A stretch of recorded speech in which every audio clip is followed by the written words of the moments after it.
So I just want to start off, I'm still getting so used to Baltimore and living in Baltimore. I came after 25 years of living in Brooklyn, New York. And so when this talk was originally scheduled back in December, I was in my office at about 6:30 in the morning, just sort of doing some final getting ready. And I had no idea that the school day had been delayed by 2 hours. It didn't occur to me to check my phone, to check my email. It just seemed, and I sent a text to my brothers and sisters, there are 9 of us, and I said, school, the talk is canceled or postponed. School is delayed because of snow. Note, there is no snow. So, you know, the gods of precipitation and snow and wind and rain today have given us 70 degrees, I think, in direct response to what I had gone through back in December. So here we are. The faculty has been doing a lot of work before I arrived in July and continuing through until now. We've been doing a lot of work on empathy and thinking about the importance of empathy in our work as school teachers, in our work as being members of a community, and certainly in our everyday relationships outside of this community. So what I wanted to do was I wanted to use some of the information that I had shared with the faculty at the beginning of the year about the neuroscience of empathy. And there are different theories on this, and I'm not going to claim that everything I say is exactly the only right way to view this, but it gives us a paradigm by which we can actually think about how we are indeed hardwired to empathize and how we can actually use that understanding to understand ourselves and to be able to better understand others we're engaged with, particularly in our roles as parents.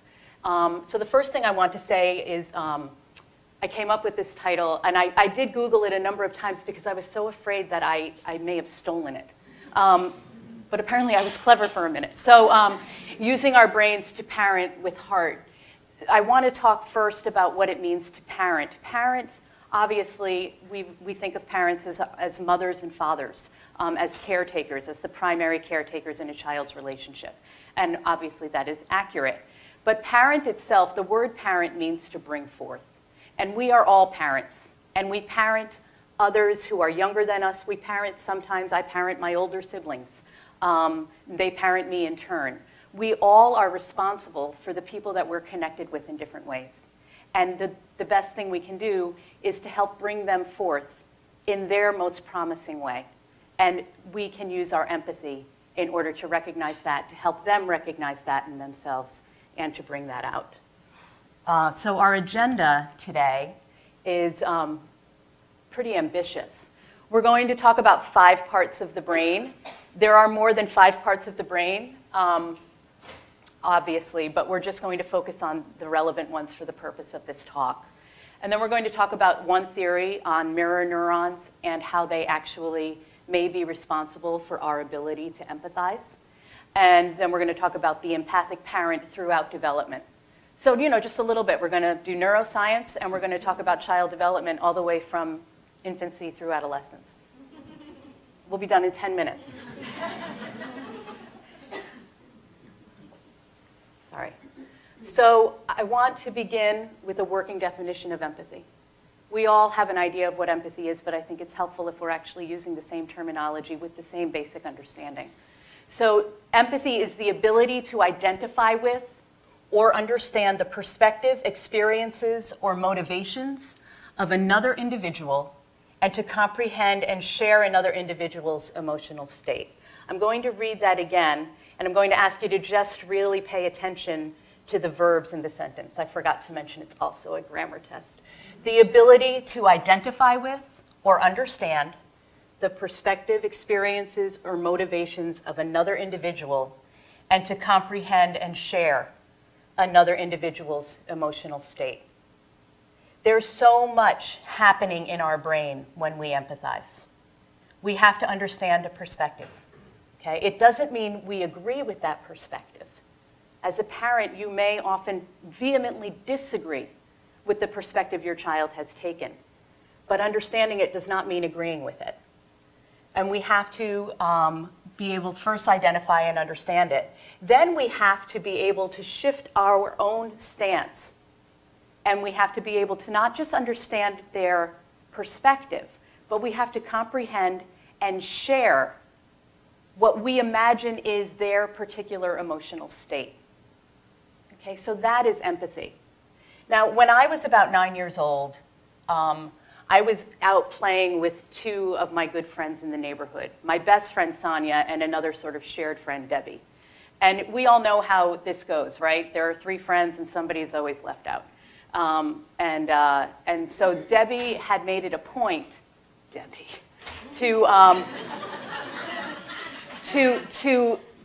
to make it clear to me that she and Sonia had this really big thing going on in the next few days. Maybe they were going to a movie, and I really truly didn't care, but I cared deeply that she was trying so hard to make this a hurtful thing to me. And I wasn't going to give anybody the sort of satisfaction of seeing me be upset by this. So I just continued with our afternoon, got home, went through the back door into the kitchen where my mother was cooking dinner, and she greeted me warmly, as she always would, and I greeted her warmly, and then headed directly upstairs. And something in the way that I greeted her, I thought I was so good. I thought I was better than Meryl Streep at covering anything. She came right upstairs after me, and she said, "Are you okay?" And to this day, that actually seems nothing short of a miracle, that in my moment of breezing by her, she knew that something wasn't quite right. And it wasn't until she asked me that this sort of unexpected pouring out of emotion, like true, like that sort of sobbing where you can't breathe. And she looked at me, I told her what happened, and she said, "Sarah, that is terrible." And that was all I needed. She didn't fix it. She didn't offer to fix it. She just shared my experience, and she allowed me to have it. And that is empathy. So what I want you to do is just for a moment, we're just going to take 30 seconds. If you could recall a time in your own lives where somebody who was parenting you, so yes, it could be a mother or father, it could be anybody, somebody in a moment of parenting who showed you empathy, and what that felt like to know that you were understood in that moment. And just give yourself a moment to recall that.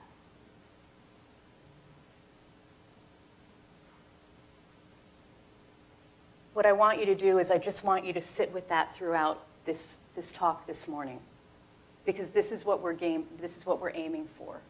We're aiming for allowing ourselves to help the children that we are parenting to rest in the sort of luxury of being understood and of honoring their experiences, while also managing the tricky part of navigating them through those experiences.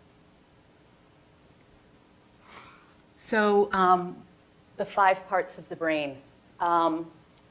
Again, this is just for the purposes of this talk. And a lot of this, you are all probably even more well-versed than I, and some of it may be novel. So this is the simple diagram that we're going to use for the purpose of this morning. And the first thing we're going to talk about is the brainstem.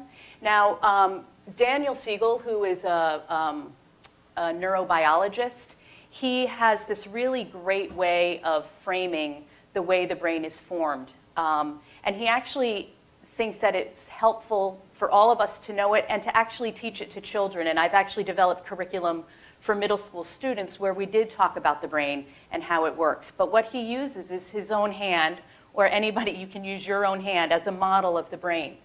And it actually serves a really great purpose in sort of understanding how it all works.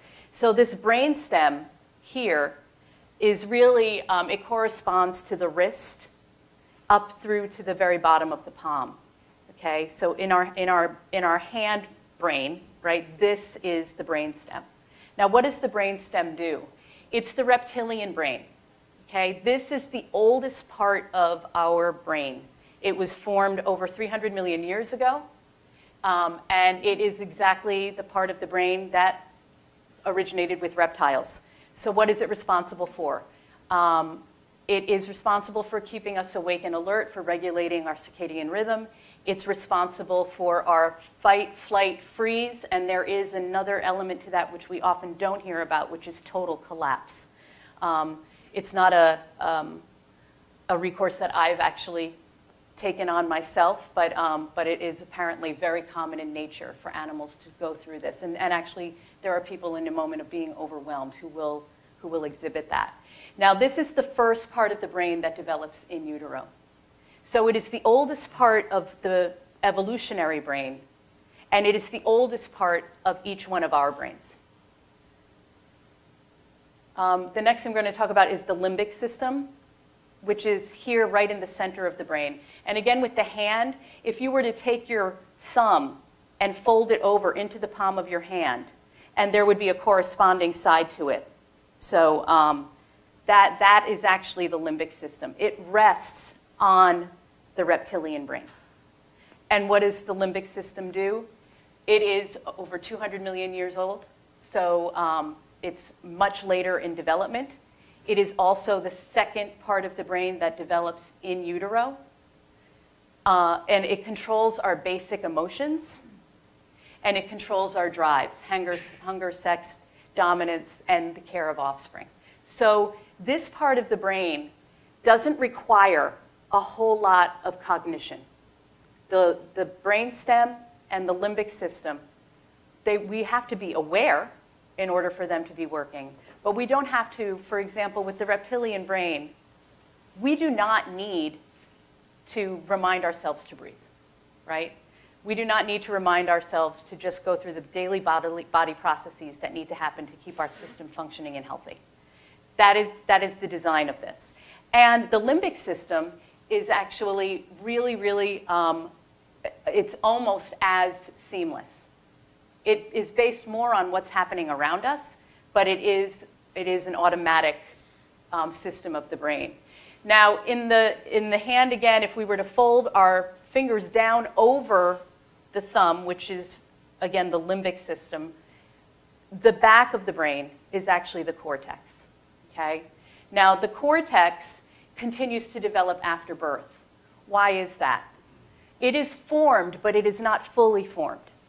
And the reason that it doesn't develop until after birth is because this part of the brain is contingent upon our experiences. It's really about our relationship with the outside world. So the cortex is actually also how our personality in large part is formed, because it's based on what we've experienced. Its development, again, is based on the relationship with the outside world, and it allows us to think and reason. So this is the part of the brain that is developed. Again, it is formed when a child is born, but it doesn't it doesn't stop developing then. It actually, the major part of the development, the actual neural pathways that inform how that cortex is shaped, happen after birth. And then the frontal cortex, which allows us to think and reflect, that's the sort of the front of the brain. This is why we have a forehead. It allows us to mention and manage our emotions. This part of the brain, the frontal cortex and the prefrontal cortex, continue to develop. The latest research that I've read shows that it continues to develop into the 5th decade, into our 40s. And it's really unformed in young children and adolescents. And this is why it's so interesting to see some of the choices that children will make, right? Or how easily triggered they are emotionally, because their ability to actually manage the emotions that they're feeling is still developing. And we all have that experience. So it rests atop and against, again in this hand model you can see it, the limbic area and the brainstem. It's right there. So the communication between all these parts of the brain is active, it's highly active, and it's real. But what happens is, if the limbic system is triggered for any reason, the amygdala is part of the limbic system. It's constantly trying to make sure we're safe. Am I safe? Am I safe? If for any reason we feel unsafe, either emotionally or physically, what happens by design is the frontal cortex and the cortex itself don't get as much of the blood supply. It stops at the amygdala and goes right back down into all the subcortical parts of the brain below the cortex and creates a reaction in us. Anxiety, panic, that fight, flight, freeze, or total collapse. But it's not always warranted to be that highly activated. And sometimes we feel that highly activated, and that's, for example, when a child may be stressed about school and is trying to take a test and can't concentrate. The frontal cortex, the cortex in general, is not getting the type of energy that it needs in order to function well, because the system of the body is protecting itself and it's stuck at the am I safe stage. Okay? Now this can happen in a moment and it can be quelled, and it can also happen in an ongoing kind of way if somebody is living in a state of high anxiety all the time, chronic anxiety. For example, if people are living in a war zone, right?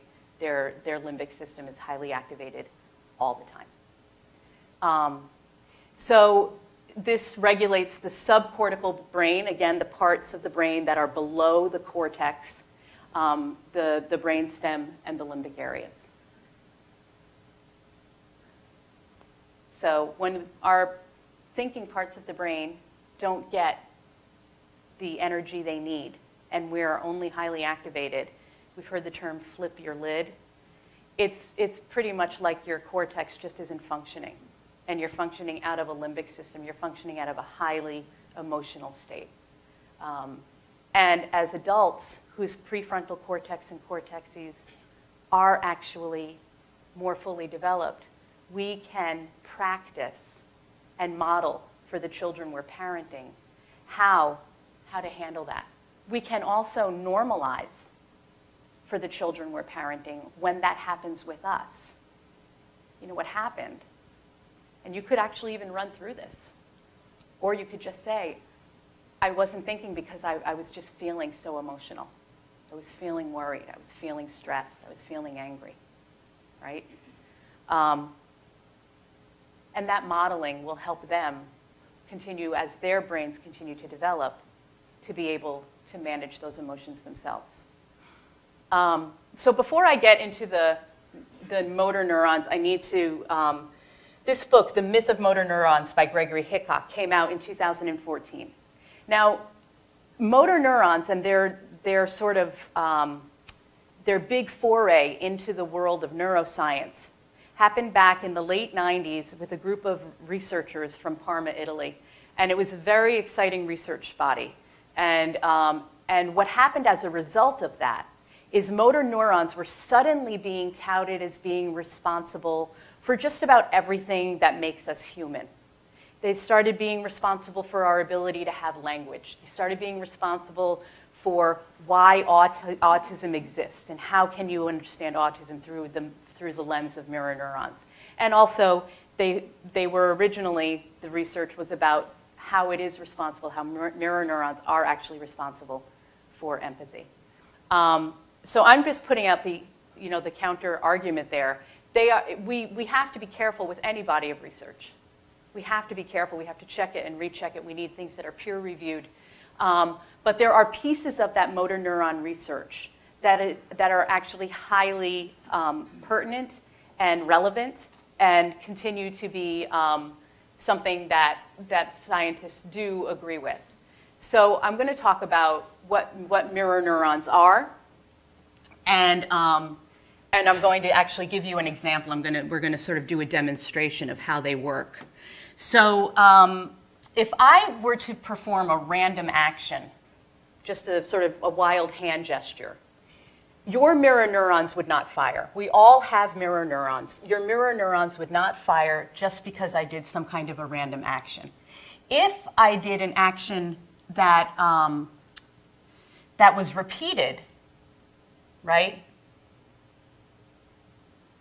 but there was no context behind it, again, your mirror neurons would not fire. But if I were to take an object that would signify to you what I was trying to do, okay, you might just try to notice as I do this, what happens in your internal state.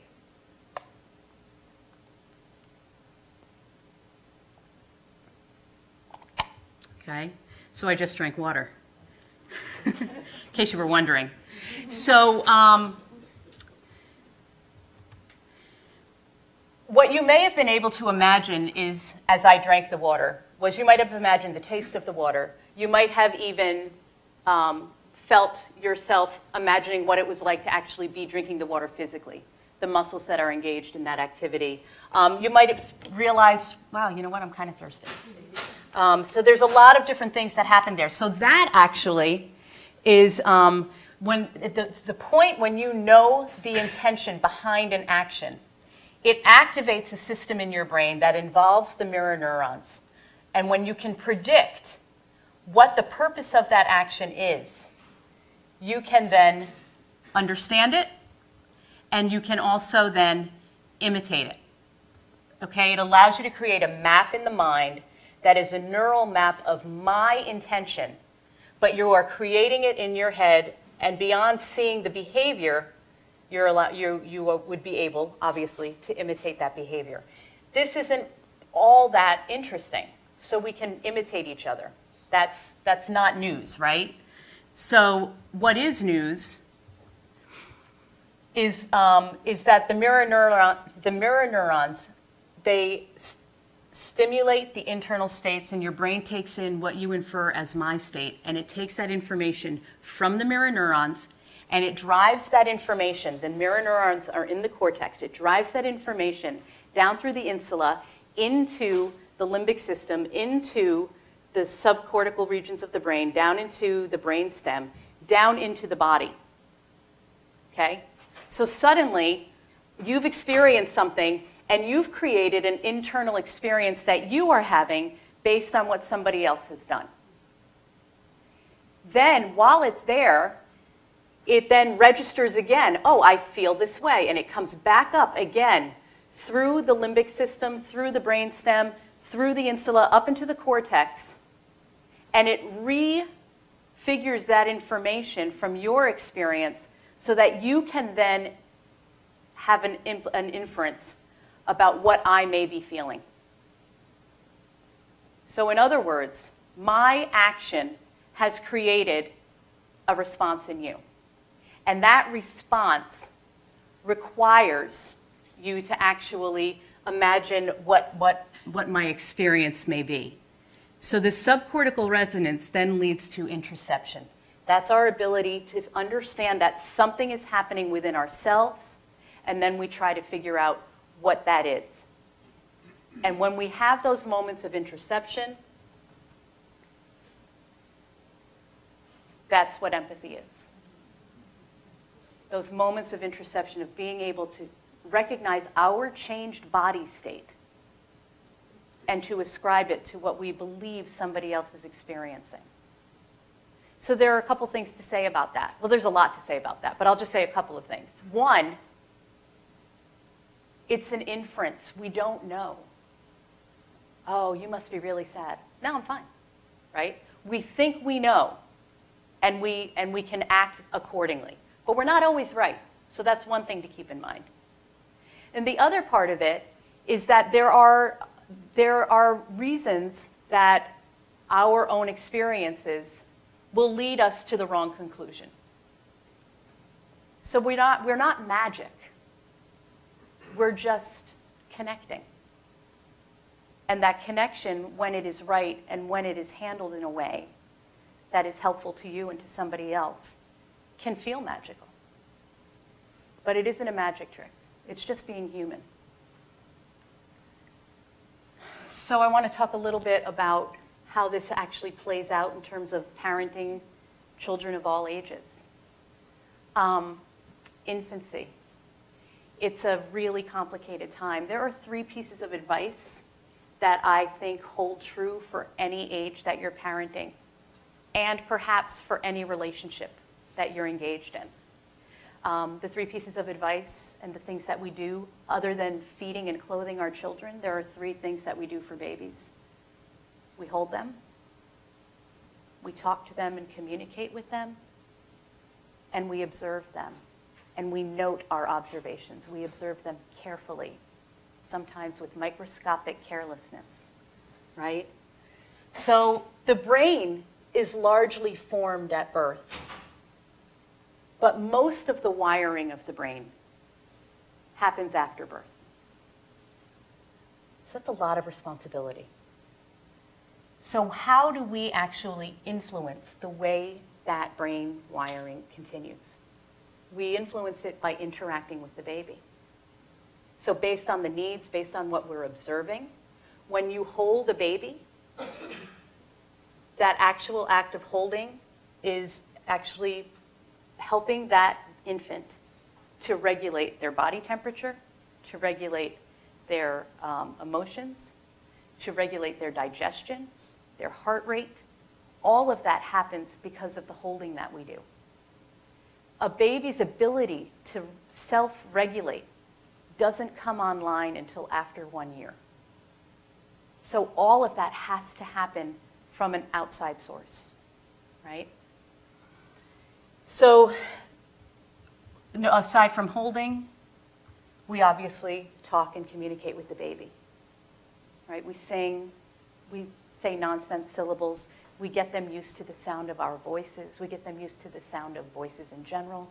We often surround them in language-rich environments, which help their brains to grow. When you're singing to a child, when you're talking to a baby, it actually ignites all of these really amazing feel-good hormones in the brain. And so what happens is the brain starts synapsing. And it will synapse in one area at the same time as in another area. It's the duality of the touch and the sound, all of the different senses that are being met right then. The brain starts synapsing, and what happens when those synapses keep happening, they become a neural pathway. They strengthen and strengthen and strengthen.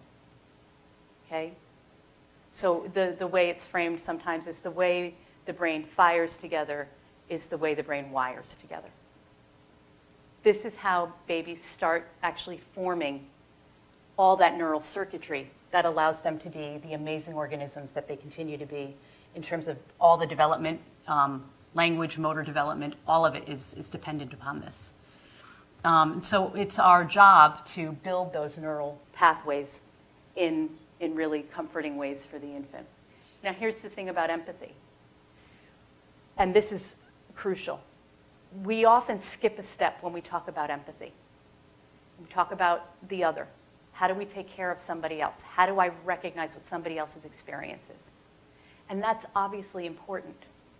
But it is also really important to remember that before all those messages come back up out of the brain and allow us to make those assumptions about what somebody else is feeling, we have first created a disequilibrium within our own system. So empathy requires a highly attuned sense of self. It requires us to be mindful of our experience.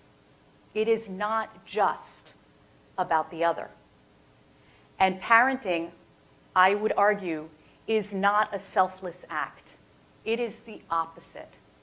Selfless without a self. Parenting requires our full selves.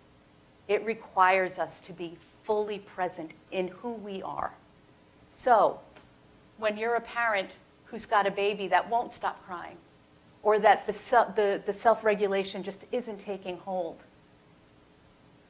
there's a real need, yes, to empathize with that baby. That's hard. What a hard moment of existence. But please don't forget, it's having an impact on you as well. And to be forgiving of yourself in that moment. I don't like babies. No.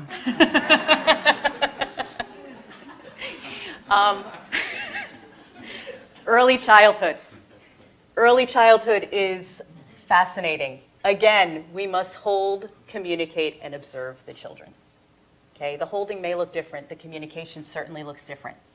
This is a time in life where the children are low language and high feeling, right? So they don't have a whole lot of ability to communicate in a verbal way what they're feeling. Has anybody witnessed a tantrum? Right? And it's horrifying. And then the more we try to calm them down, the worse it gets. The holding can make it worse. The talking can make it way worse. Why? Because we're flooding them with information that they can't process. And we're being so reasonable. They can't reason. There is no reason at that moment. They have flipped their lid, right? They are only operating from this limbic system. And we have to calm that amygdala down. So much more effective, and I'm not suggesting that I have the cure for tantrums, but it is so much more effective to say a few words and that's it, than to keep trying to engage. I'm right here.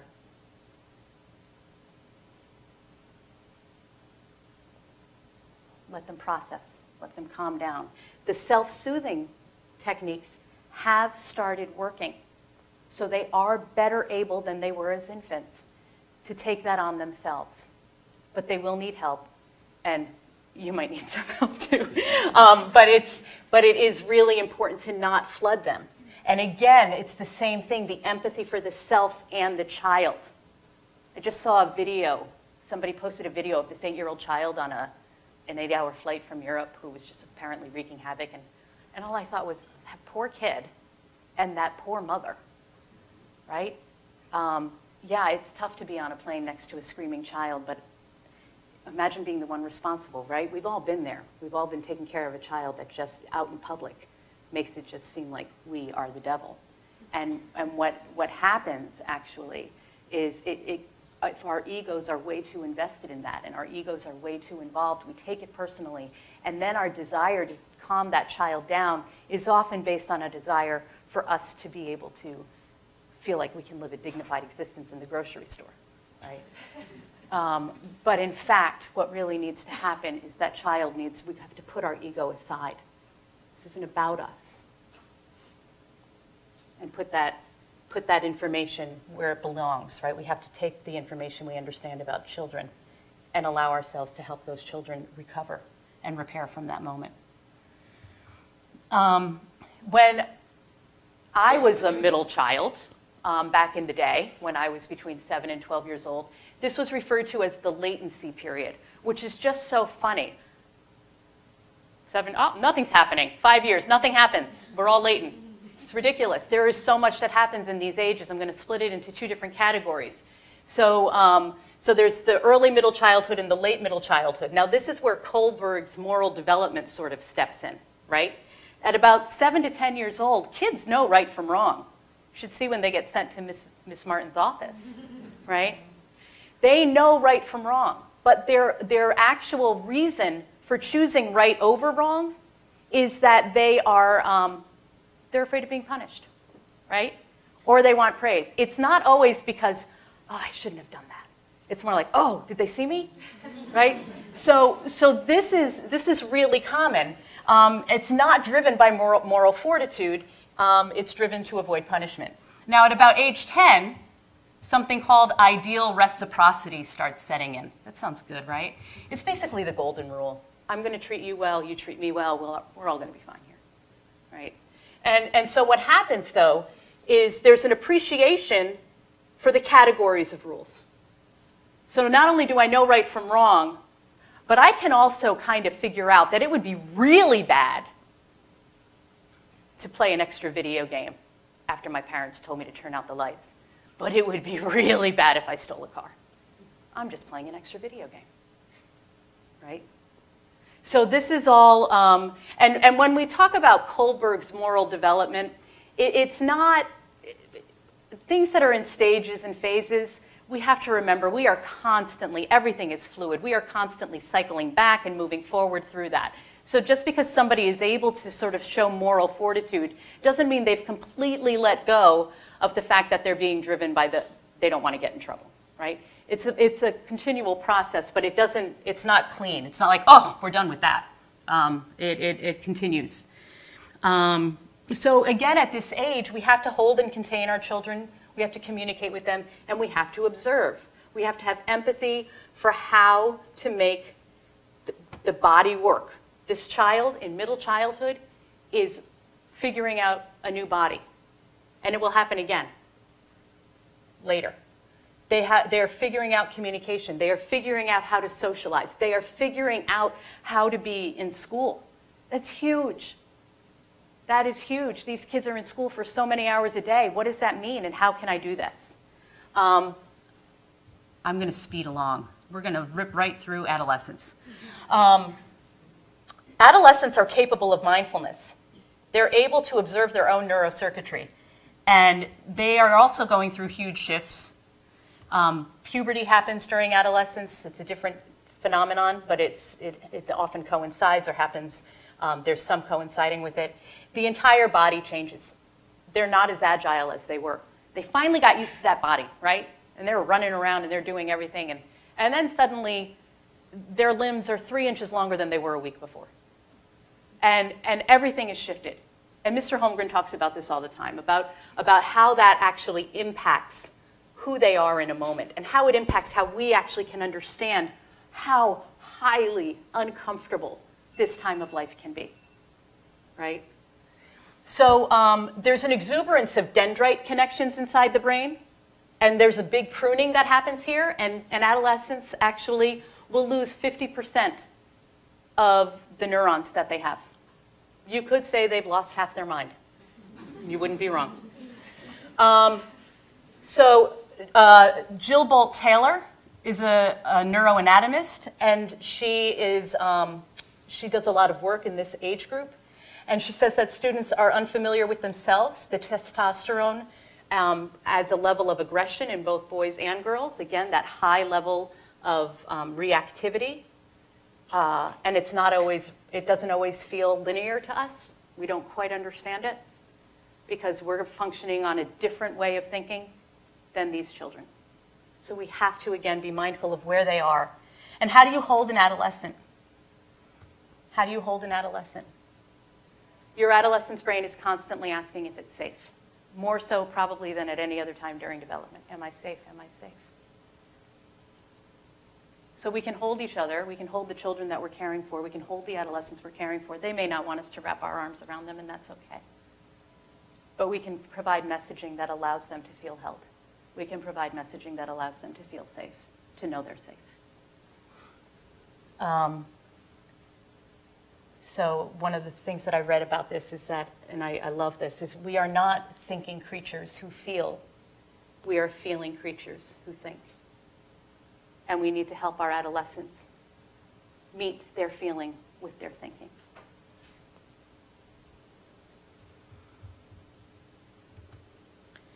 Okay, so some takeaways. 3 things that we want to do with anybody that we're engaged with. Observe, notice. Know who that person is. Know your child. And they will change and they will shift. And we have to shift our observations as a result. And we have to hold and contain them. We have to find ways, either through our messaging or through the physical act of holding, to help them get the right sense that they are safe and that we care about their safety. It's primary to us. And communicate. Communication is crucial in every way. They may not always want to communicate. And one thing, the oldest part of their brain is the first part of their brain that met you. That highly, easily triggered part of the brain is so practiced between you and your child. And that's why when a parent says to a child, "How was school today?" it can erupt into a fight. Why do you want to know that, right? Whereas if I were to ask that same child, and I have a very different relationship, "How was school today?" "Oh, it was great." Different, right? So we can't take that personally. We have to realize that something has been activated. It's a fear mechanism. Show empathy. Don't, again, with that ego piece, try to take your ego out of it. Don't take it personally, but address it personally. Be aware that the pre-verbal connection still exists, for better or worse. That's what I was just talking about. All those reactions that happen between you and your child, they're about the ways that that child and you understand each other in a way that's sublime, but can be really painful at times. It's hard won, and it's complicated. Oh, the lullaby rule. I made this up. I grew up in an Irish household, and we did a lot of singing. And one of the songs we sang, you may know it was "Toora-lura-lura, toora-lura-li, toora-lura-lura, hush, now don't you cry." 5 to 22. There are 22 syllables. 5 of them are words. Okay? Don't overwhelm with language at any age. Leave room.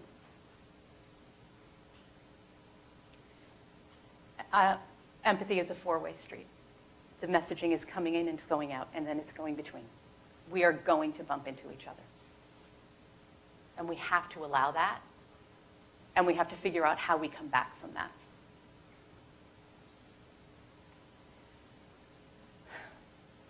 We're the adults. We have to bank on our more developed prefrontal cortex. We can't bemoan the fact that they don't have that. They don't.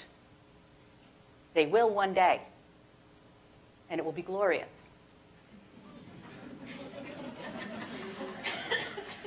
And please, again, the piece about understanding what you need and where you are in any given moment.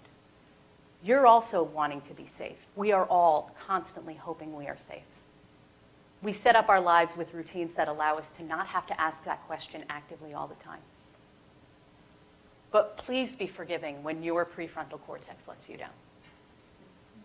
You will find your way back. You will get back on track. And help each other in that as well. And that is practicing self-empathy as well as practicing empathy. So thank you all.